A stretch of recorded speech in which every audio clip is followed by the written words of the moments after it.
The European Parliament started its summer break, but after the holidays, the political parties will accelerate preparations for the European elections in May.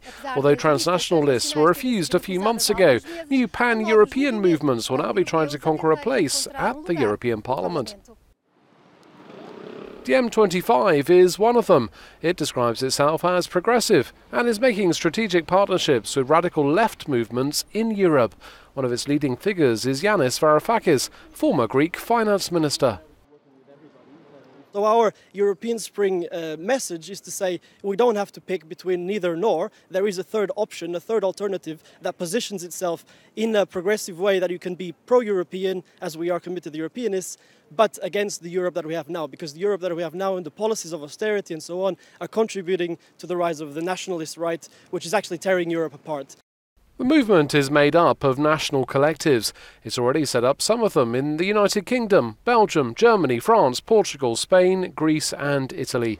During the campaign, they will try to meet electoral law requirements to create a new group in the European Parliament, at least 25 MEPs from 7 different member states. We have 70,000 members of the M25, plus the hundreds of thousands of other members of the other parties and other movements involved in European Spring, and those are ready to take on the streets to campaign, to use social media in innovative ways. Volt is a similar movement, created at a grassroots level. It emerged after the infamous Brexit referendum in 2016. To defend its 6 main proposals, Volt has working groups all over Europe, but it's also registered as a political party in Spain, Italy, Bulgaria, Germany, the Netherlands, Belgium and Sweden. So what is Volt's vision? Instead of positioning ourselves and going 70 years backwards, using ideas that were used in the 1930s, which had, let's say it like that, catastrophic consequences. I'm speaking about the migration crisis, the economic crisis. I'm speaking about environmental issues. We want to go one level up. We want to come up with an approach that is completely innovative, that has not been seen in politics. The movements are going to choose leading candidates to mobilise the electorate.